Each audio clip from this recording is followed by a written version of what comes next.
police are charging down Avenue A. They're charging down Avenue A, full gallop, full gallop. People are heading onto the sidewalks, on both sidewalks, as the police head up Avenue A on horseback. The horses now have turned back and are heading towards Avenue A.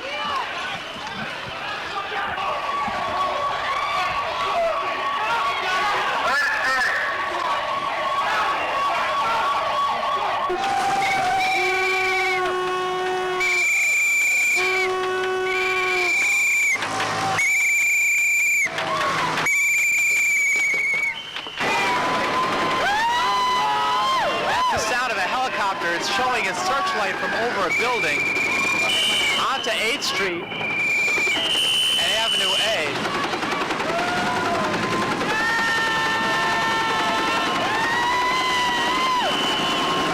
The helicopter is now passing over 8th Street, hovering about 75 feet directly above the crowd.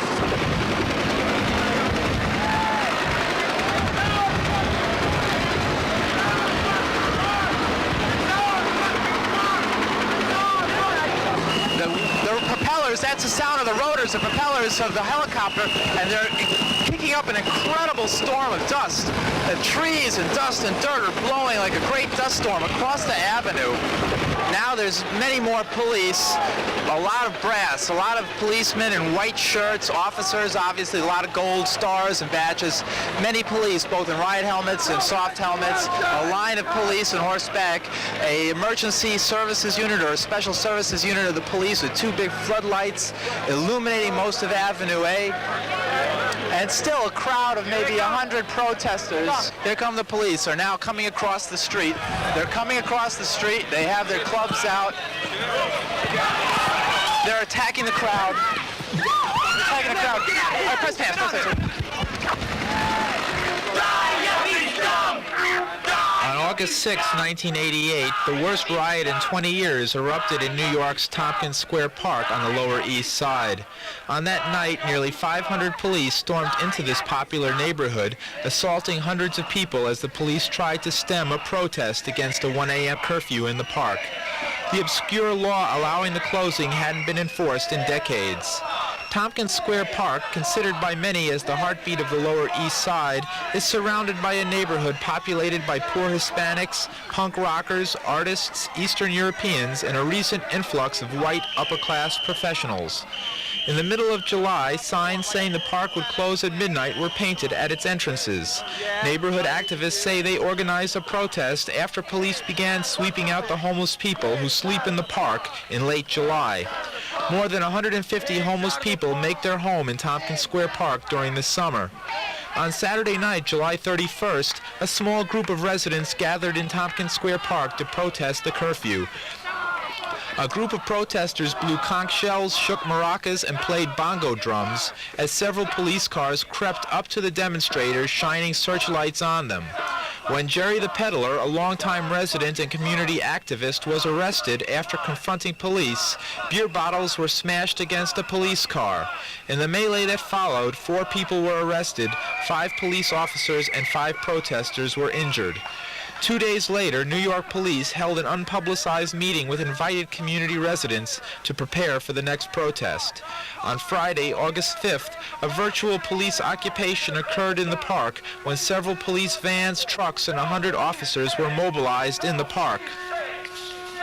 On Saturday night, August 6th, more than 200 people marched through Tompkins Square protesting the curfew.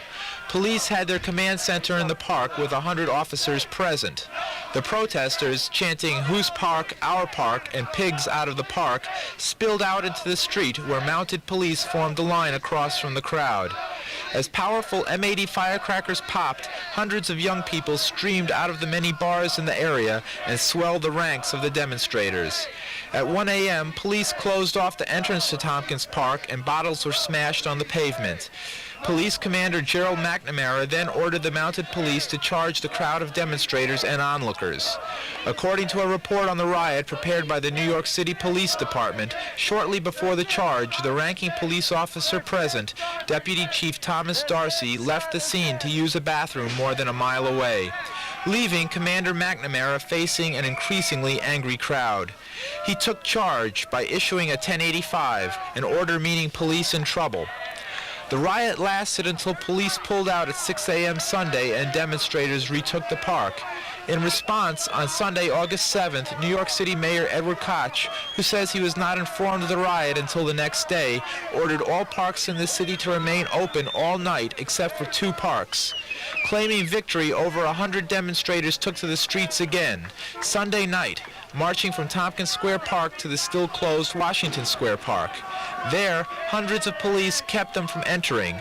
Undaunted, the marchers went on to the mayor's home nearby, then returned to Tompkins Square Park. We've been pushed down to East 9th Street. There's police now in the street, a large number of undercover police wearing helmets. Police have been running up and down both sides of the street. One officer chased after in my direction without, as I yelled, I'm a media person. He still ran after me in a rage almost. We tangled, both fell on the floor, both rolled onto the sidewalk. I jumped up, yelled I was media, showed my press pass while the officer climbed up off the street, and I jumped out into the street, tried to watch my back so I wouldn't get hit from behind by a policeman until they recognized that I was media, and then I was able to leave the area. Helicopter wind is again whipping up as the helicopter comes above our heads, barely 75 feet or 100 feet above our heads. Huge clouds of dust and garbage from the streets are being whipped up and blown across St. Mark's, across our faces into the park. It's amazing. What you think of what happened here tonight? Well, you think this is a little ridiculous? I personally know what happened at the community board and what the community board asked for. And what they asked for was that the kids that were hanging outside in the park and on the corner, because the traffic empties into the park, that there be some sort of curfew, that they have the kids quiet the music down, okay? That's all we asked. And that the homeless be allowed to stay in the north part of the park. As always, they would put their camps up there. The helicopters have broke things in people's apartment, windows have been broken, people have been chased and kept off the block to go to their apartment buildings. I think it's absolutely disgusting. This isn't what we asked for. As a community, we asked for safety on the streets, which we haven't gotten. If they could have done this when we had the drug people down here, it would have been great. But they have to do this for kids and music. It's wrong. What's your name, ma'am? My name is Marianne Torillo. Thank you. Yeah. All right. Hey, you know I'm just doing That was the object. Kick everybody out of the park. That's the I just want to know what incident caused a powder keg explosion here. What incident was that people were moving around, large numbers of people were moving around and bumping into each other. That's what's caused the riot. Large numbers of police and American people were moving around in different directions, and that's what caused the riot.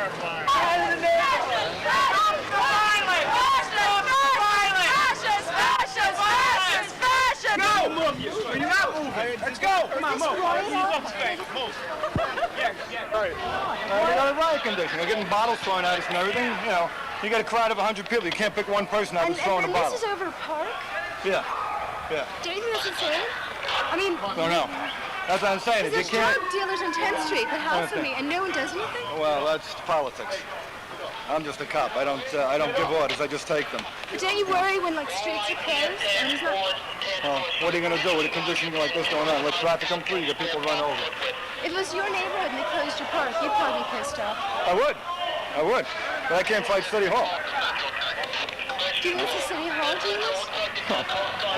The bottom line for everything going on is all politics. You're on with another private phone.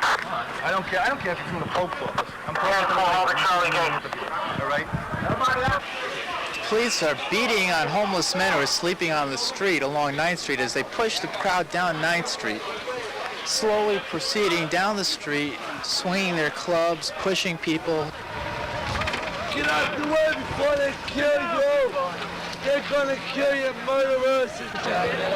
It's past 1:30 in the morning. I'm at the corner of East 6th Street and Avenue A. There's maybe 150 demonstrators here, about 40 or 50 of them sitting in a double line across the street, across Avenue A, facing about 30 or 40 police in riot helmets, some with police riot shields, plastic riot shields with police written on them, full riot helmets. We want the park and we want it now! We want the park and we want it now! That's it.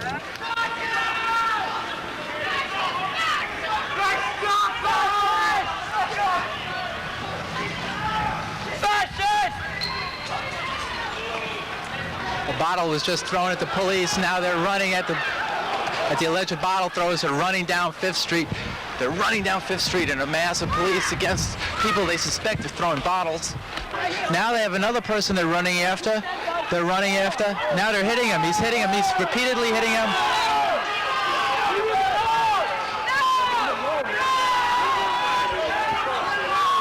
They're hitting him, poking him. They're poking him with a knife, with a stick. They're poking him with a stick. And they have him under arrest. Now they're... Get a grip on yourselves!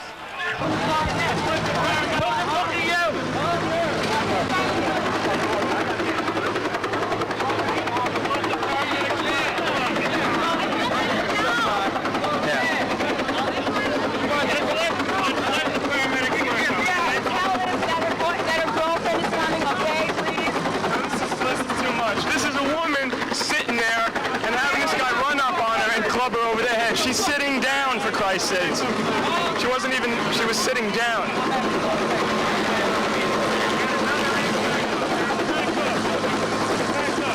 They're bandaging this woman's head. Her head is bleeding profusely, and they have a large amount of gauze wrapping around her head. It's my friend. Sweetheart, that's her boyfriend. Let's want to find out what hospital, all right? All right? You ask me as soon as they tell me, I'll tell you. Sir, here are you at? Were you a witness? Did you see what happened here? I've been here since before it Did you see what Fucking beat the three of us up for no reason, as well as millions of other people who were just trying to get out of the way. Now, could And you- we said, stop hitting us, and they beat on us more. Her head is fucking falling apart. His head is bleeding. Make him walk. Make him look good, right? Make him walk. Make him walk. EMS technicians are lifting the stretcher into the ambulance right now. They're pushing the woman into the ambulance. People are running down. Police are running and chasing people.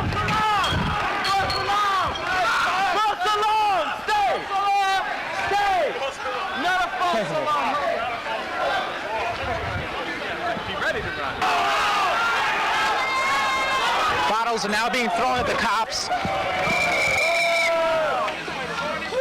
Early Sunday morning, Father Jack Kennington of a nearby Catholic church joins other residents in trying to negotiate an end to the riot.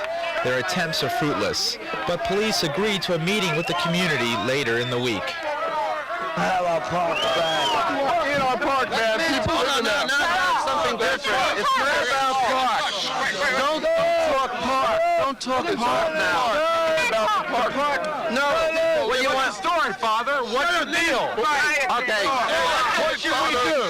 Why don't you let people sleep in your church if you don't want them in the park, man? I haven't said anything about the park. Well, This is not a park Once these situation cops right now. disperse and we're back in the park. Okay, that might even happen tonight. Okay. That might even happen tonight. Okay, answer your question there. It's not a park situation now. It is a street situation. yeah. They made it that way. Okay. Police Start disperse. Like say, if you notice, yeah, there's a deputy inspector that's in charge. It just came on the scene. Well, our chick or something like that. Okay. Police are starting to move back. Cans and bottles. Now people are running back. A couple of bottles got thrown at the cops.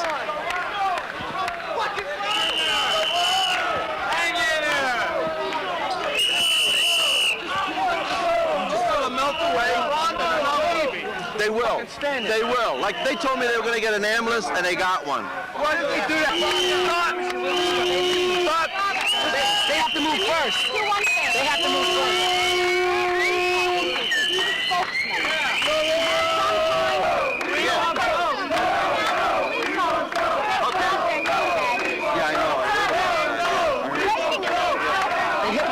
She was outside the park. They bit my mother in the club because she was walking past them. Went to the park. An hour, everything was quiet. If they leave right now, no picture. If they leave right now, we'll leave. See, it comes We'll down just go back to the park and we'll leave eventually. See, it comes down to people have no place to go. No, you can't. Just. Do you see that they're here punishing people for just nothing? Okay. They show up there. We're finally getting people speaking at 3 o'clock starting. They have a permit. They have a permit. You want to get there. You want to get police people with some leaders here. Sure. Yeah. Talk down at 3 o'clock they have a permit. The next Saturday they have a talk. Yeah. Okay. Well, let's. Would you all agree? Get them. Stop. Believe me, we hate him on the church. Captain McNamara is going to come here to get this meeting at what we're talking about. You know. So going to be a public meeting. What the fuck is happening? yeah, a public meeting. That's for you to determine. Leaders from the people, from the young people, from the neighborhood, to talk over what happened, so that this can't happen.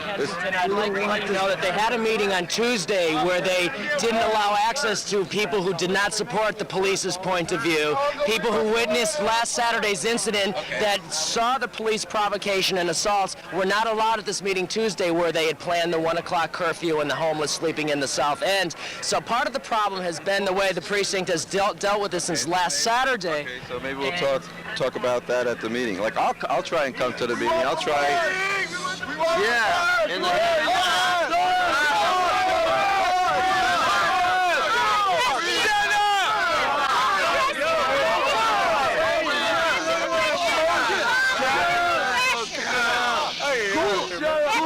In an orderly fashion. That's all. We have to present ourselves as the intelligent beings that we are from this neighborhood. Right. Okay. So as soon as the CO from the 9th precinct comes here, we'll each address what we think.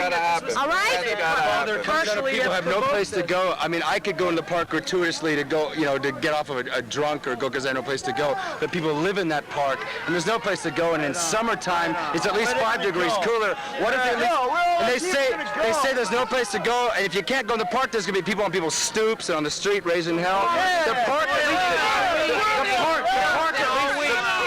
park at least diffuses tension in sweltering August summer. Coming up. Hang on. Call us to regroup. People have run into the housing projects between First Avenue and Avenue A. People are now starting to filter back. The call is to regroup. Bottles are being thrown at police earlier. It caused the most recent outbreak of running. Police are chasing more people, brutally chasing with clubs outstretched. Now they're heading this way again. They're heading down the pathway that leads to First Avenue. We're running, crowd people are running, demonstrators, police hard behind us.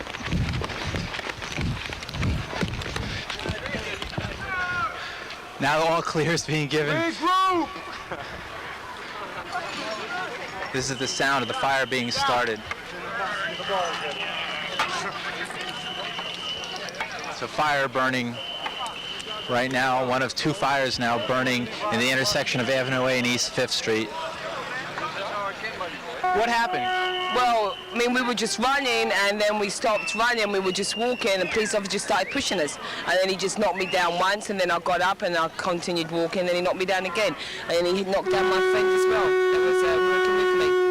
I mean, it's pathetic, I mean, if you're supposed to be just standing and protesting, which you're supposed to have the right and freedom to do in America, and when you do that, you're being assaulted by police officers. I mean, it doesn't balance out, you know what I mean? You might as well just riot and hurt them as well as they're hurting you. I mean, they're supposed to be standing there keeping the peace. Bottles are being thrown at the fire trucks. The sound of bottles breaking against the fire truck. Now police are running. People are running back as police head up this way. Now people are starting to run down 5th Street, down the walk towards First Avenue again. It's becoming a familiar run. It's becoming a familiar run over here. I'm looking across the parking lot on the other side of a fence. People are beginning to run again. They're heading towards First Avenue. Oh, see the cop back.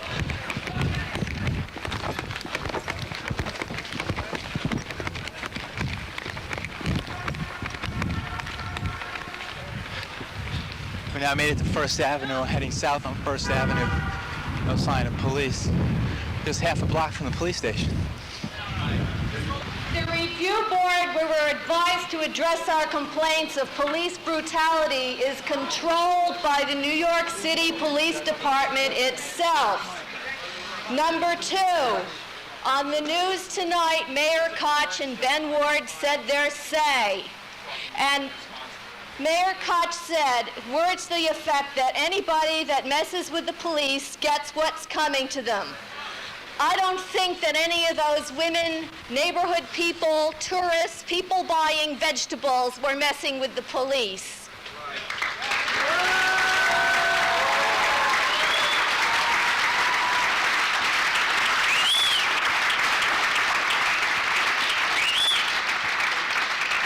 I believe that Koch and Ward are accountable for this at some level or another, that it goes far beyond McNamara.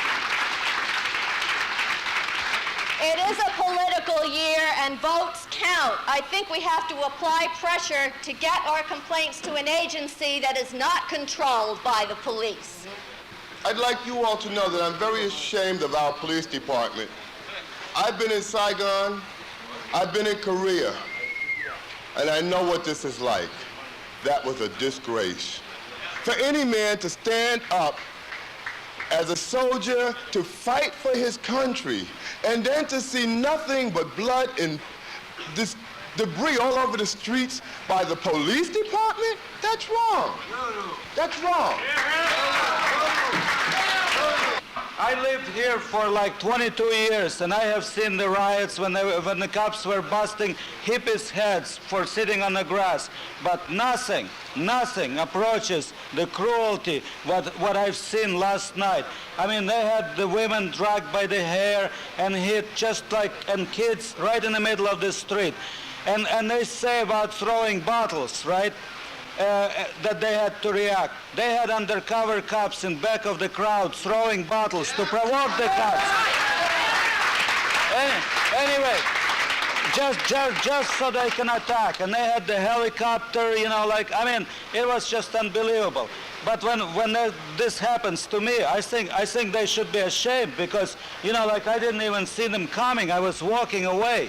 And to hit somebody, never mind for what reason, on the back of the head, when they don't even see the club coming, I think that's the real bad thing. And if it hadn't been for Father who called the ambulance, the cops also lied. They said they called an ambulance because I was kind of bleeding a lot. And if it wasn't for Father, and they said the cops never called any ambulance, the cops, every cop, and I'm sure there's some undercover cops sitting here, they should be ashamed of themselves. They should be fucking ashamed.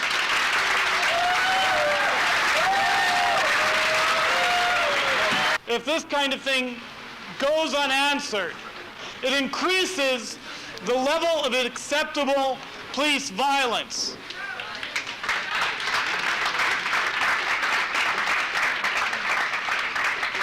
The police in New York are held back as much as they are by the courts, and the courts alone. I've lived for a time in Belfast in the north of Ireland.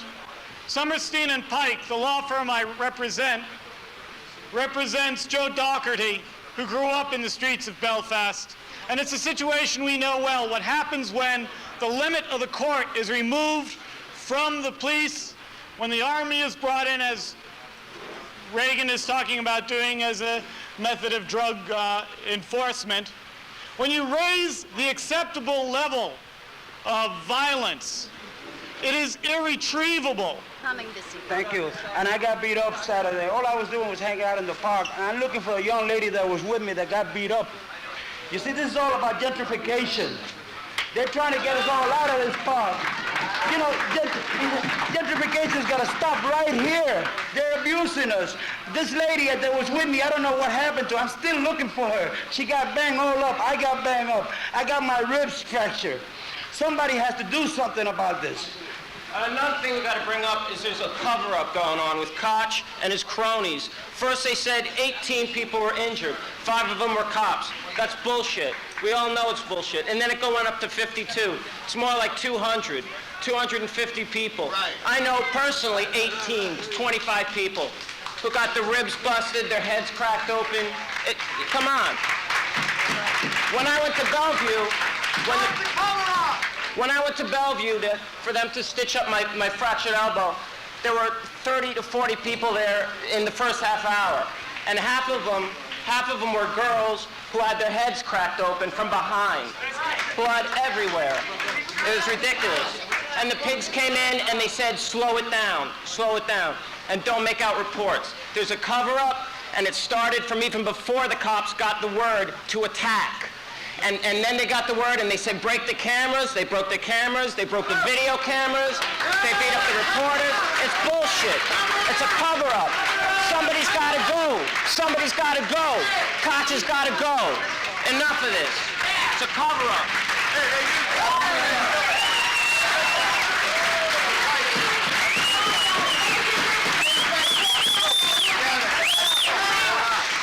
Groups like the Avenue A Block Association and the Friends of Tompkins Square Park and the Guardian Angels and other groups like that make a habit of targeting and scapegoating individual groups of people, whether it's the skinheads or the Puerto Ricans or we don't like homeless people and so forth and so on, have managed to create a situation in which a minority of people behind the scenes are making decisions that affect the majority, which is us right here, right now. Now, it's very important that we don't allow this to happen again, that we don't allow a small number of people behind the scenes to bring about this kind of curfew, or this attempted curfew. So along that line, what we're calling for is the organization and self-management of Tompkins Square Park by the people that are in this room right now. And towards that end, we're calling for people to come out Saturday morning. Saturday morning, we're going to meet and we're going to discuss how we're going to manage Tompkins Square Park ourselves. It sounds incredible, but we're going to do it. We're going to take over the park. I have one more thing to say. We've done it in buildings before. We've made homes for people. We can do it. It may sound scatterbrained, but it's not. Otherwise, you're entrusting your fate, your future, your park into the hands of people you don't even know. Some of those people are here right now, and they were calling the cops on us. You know what I'm saying? So let's come to the park on Saturday morning, take the park over. We can organize that park. We can resolve the conflicts, the petty conflicts that exist between groups. That's a peaceful place in that park. Let's maintain it ourselves. Saturday morning, I want to see everybody there.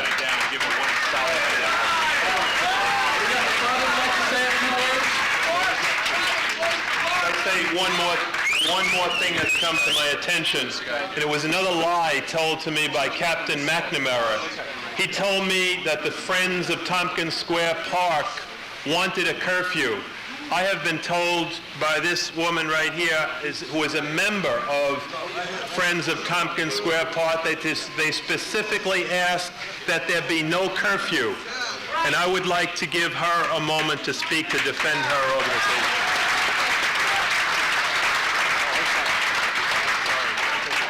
I'll just take a minute because I know people have been waiting here in line, but I really want to just clarify that the Friends of Tompkins Square Park have been working for 10 years in this community to support the park, to keep the park good for the people of the neighborhood, to fight for the homeless in the park. We met with the police last year to object forcefully to a closing of the park, and we have always been against closing of the park. And I would like to invite all of you here to join the Friends of the Park in a continuing struggle to keep our park open and clean and free for the people of the neighborhood. Thank you very much. I live on 7th Street, across the street from the park. I was not in the park. I did not get beaten. I did come downstairs when the helicopter flew over, and I called the precinct. There was no answer. I called the Daily News and got the city desk, and they told me what was happening. I couldn't believe it. And then I went downstairs. And I think that I did. They didn't answer. They were all beating people up. But I think that, with all due respect, our whole area, the whole Lower East Side, was taken hostage Saturday night.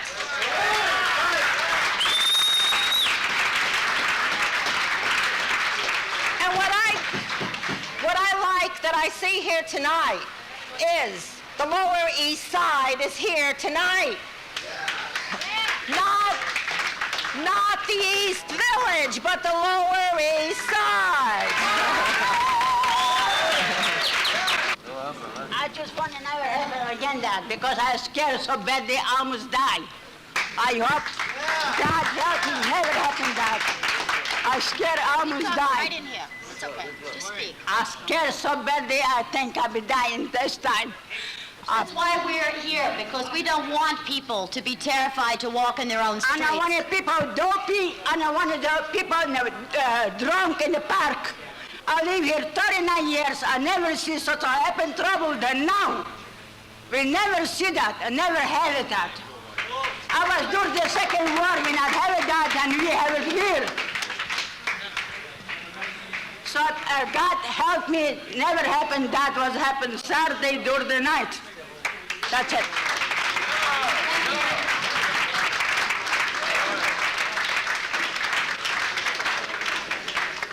I think the thing that really incited them against me was, as I was moving along, I witnessed one officer completely destroying someone's bicycle. Apparently they had fallen on their bicycle, they weren't moving fast enough, they were trying to drag their bicycle off the scene, and this officer was going at it full force with his billy club. So as I walked past, I took a shot, and from behind me I heard, "Get that guy with the camera." And before I could even turn around, an officer was on my back, lifted me up, threw me down on the ground, ripping at my camera. He tore the flash unit off the camera, or at least twisted part of it off the camera. He broke the flash unit in half and smashed that. A couple officers came over to assist him and were hitting me with their sticks while he was desperately trying to get the camera away from me. They let me up, so I still had the camera. Ran me down again onto the sidewalk, tackled me. At that point, about, I'd say, half a dozen officers were around me, hitting me with sticks, kicking me in the back, and desperately grabbing for my camera. Somehow or another, I got up from that once more. They continued to strike me with their sticks while I was up and pushed me down along the street. And one officer just caught my camera strap just right and yanked, and there went my camera. I saw him smash it on the ground. From there, I still had about a gauntlet of maybe like a half a dozen to a dozen officers who would hit me as hard as they could with their sticks as I went past them. They would just like stood there and waited for me as I came by and would hit me in all parts of my body as I would go past them. 500 people marched from St. Bridget's Church on the Lower East Side on the 9th Police Precinct 3 days after the bloody riot at Tompkins Square Park. They were protesting the failure of police to show up at a meeting called by residents to discuss the violence. At the same time, Police Commissioner Benjamin Ward and Mayor Edward Koch met with 15 hand-picked community representatives at Gracie Mansion, the mayor's official residence. Mayor Koch promised that 6 civilian observers would monitor police in the park. The predominantly Hispanic neighborhood, also known as Loisaida, has seen an influx of young white professionals in recent years. Many Latin and black youth, joined by poor and middle-class whites, participated in the riot. Norman Siegel, head of the New York Civil Liberties Union, says his group is coordinating more than 100 police brutality complaints. When a police officer verbally or physically harasses, intimidates, touches, manhandles, beats citizens, God damn it, your civil rights are at stake.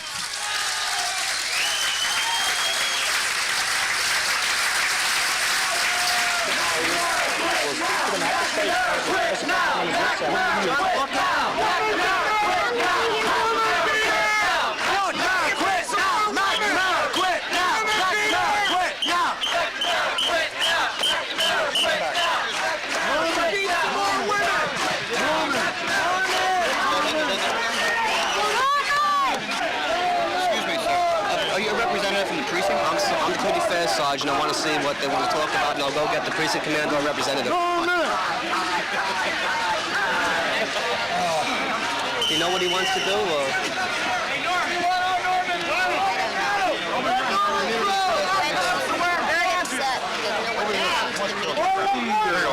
Norman, I'm Sergeant Dolan, Community Affairs. All right, tell me what you want to do, and I'll go back and talk to my bosses. What we wanted from the very beginning was some representatives to answer a series of questions. We want a dialogue. People have come over here peaceful, non-violently, and we have a good group here. All they want to do is ask some questions and get some response. We were angered over the fact that no one showed.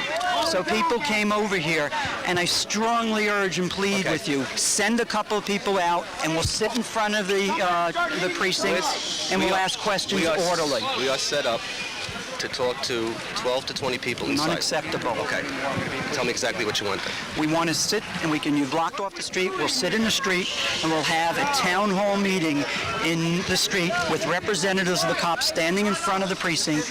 We'll have 1 or 2 people ask you the questions that these people worked on all day yesterday. I've looked at them. They're serious, careful, well thought out questions. They just want answers. Okay. If you don't have an answer, you say you don't have an answer. Okay. But we got to have a dialogue. Let me go ask. If you don't do that, we can't control this thing. Let me go ask. All right? I'll be right back. What they said was that they would not come out here and meet with everyone. They would meet with a representative group of about 12 people. Now,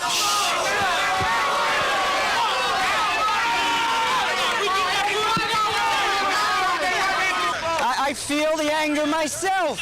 I felt they double-crossed us. They slapped us in the fucking face. Now, but I've been doing this for 20 years. This ain't the first time they fucked us over. All right, now, what I think is there's a consensus we don't want to send 12 representatives in. And I think what I would suggest and think about it is just as we came over here peacefully, we go back to the church, we have the meeting, and figure out what we do next. All right?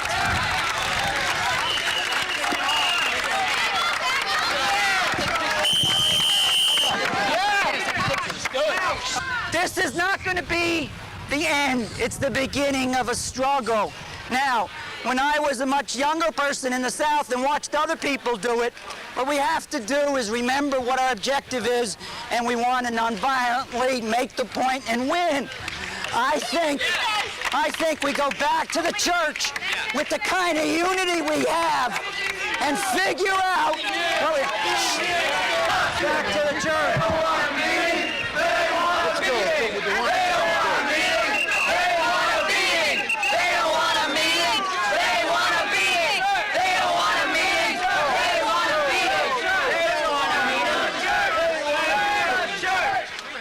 Betsy Newman. I'm with the Friends of Tompkins Square Park.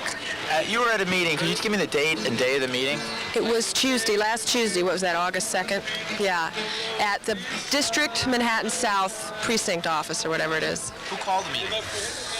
As far as I know, it was called by the police, the Manhattan South Baumert, whatever the CO of the command, of Manhattan South is. And how were people notified of it? Well, very few people were notified. I found out about it by accident, really, because I called the community board about something else, about trees for the park. And Martha Danziger and I discussed the issue of trees, and then she said, oh, and by the way, I'm glad you called because there's this meeting at 6 tonight.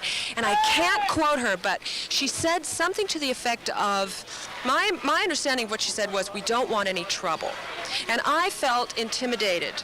I felt intimidated then, and I arrived at the meeting late.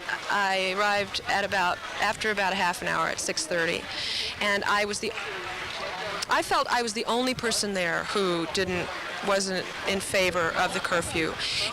But my presence there was a tacit agreement to it because McNamara said, or Baumert said, I think at one point, all right, now, does everyone here agree? And I was intimidated there, feeling alone, and feeling I hadn't been notified in time to call the people who needed to be there with me. And I didn't pop up and say, no, we've been fighting this for years, which we have. How many people who was at the... I have the list. I'll give you a copy of it. Thank you very much. Yes, I made some copies just in case. Community board. Pardon? My feeling is... The right-wing reactionary element of the community board were invited. Phil Wachtel, Phil LaLumia, Christina Piotrowska, and you know, my feeling is I really feel very betrayed by Martha Danziger personally. What do the police have to say? What did the different police commanders say? What was the purpose of the meeting? Well, the attorney for the police was there, and there was some discussion about who was legally responsible for what. And I felt that there was both collusion between the Parks Department and the police, and also infighting among them, and you know, that they were trying to pass the buck on the one hand, and they were colluding on the other hand. Pass the buck concerning? Concerning who really called for this in case there was trouble. You know, because the legal, the lawyer for the police passed the buck to the Parks Department. He basically said, well, when we're in the park, it's Parks, it's Parks ground, and we, the police, are not the ones who should be legally arresting people. That it should be Parks people arresting people in the park. Maybe this is why they chased everybody out of the park, or one reason, and the real violence went on outside the park on Saturday night. I don't know. Was there any discussion of the police presence that occurred on Friday as well as Saturday night, where a large number of command vehicles were there? Yes, there was discussion of that, and there was jokes made about anarchists. They ridiculed the flyers that had been handed out. They ridiculed Frank's flyer that had the gun, the little logo of a gun at a man's back. It was like, I wish I had a better memory. I can't really quote them, but it was like, ha ha, these anarchists are back. You know, they don't know what they're doing. I don't know, I'm sorry, I can't really give you a better quote. But there was a lot of that kind of thing going on. So it seemed like the people who showed up were committed to this during the meeting. Well, I must say that I feel the Avenue A Block Association has also been duped, and I would hope that this, or they were pawns in a game, you know. I feel that the Parks Department has been very abusive to Tompkins Square Park. They have abandoned our park. And they, by the way, this was interesting, at the meeting there was a question raised as to who originally painted park closes at midnight on the park entrances. And one of our members saw the Parks Department painting that.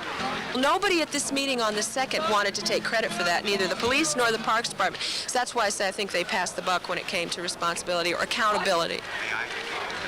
Your name first. My name is Philip Van Aver, and I wanted to discuss the meeting at Gracie Mansion.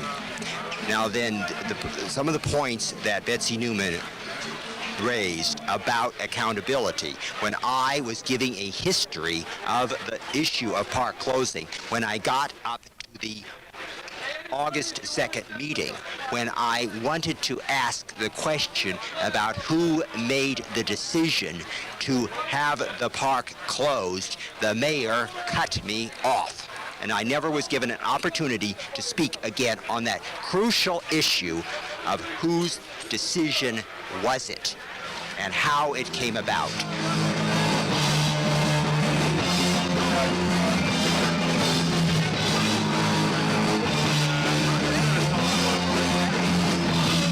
Tompkins Square Park was buzzing with activity 1 week after the riot as residents spent the day in various protests against police brutality. At the entrance to the park, residents planted an evergreen tree to symbolize their roots in the Lower East Side community, and Norman Siegel joined about 200 people who marched from Cooper Square to the park. Others served free food to homeless people living in the park, gave away clothing, and swept the park clean before an 8-hour marathon rock concert began on Saturday afternoon. After the 20 rock bands played, hundreds of people joined another march to protest a curfew still imposed at Washington Square Park. Energized by their march around Washington Square Park in the West Village, demonstrators surged into the streets bordering Tompkins Square Park. The riot-equipped police that escorted the march withdrew, and the crowd cheered as they left. After a few moments of whistleblowing, chanting, and singing, the group marched across Tompkins Square Park to the Christadora, a former welfare center recently converted into luxury condominiums, where apartments start at $100,000. Screaming, "Die, yuppie scum," and "Wake up, get out," demonstrators blocked traffic on the avenue and prevented residents from using the luxury condominium's front door. Police were unable to clear the entrance to the Cristadora. Instead, they formed a phalanx and pushed demonstrators down the block. About 20 minutes later, police arrested 12 people in the crowd, and they were charged with offenses ranging from disorderly conduct to rioting and attempted burglary. Approximately 40 plainclothes police left the park after the arrests. New York Civil Liberties Union Director Norman Siegel says he will raise questions over the use of undercover police officers in monitoring peaceful protest.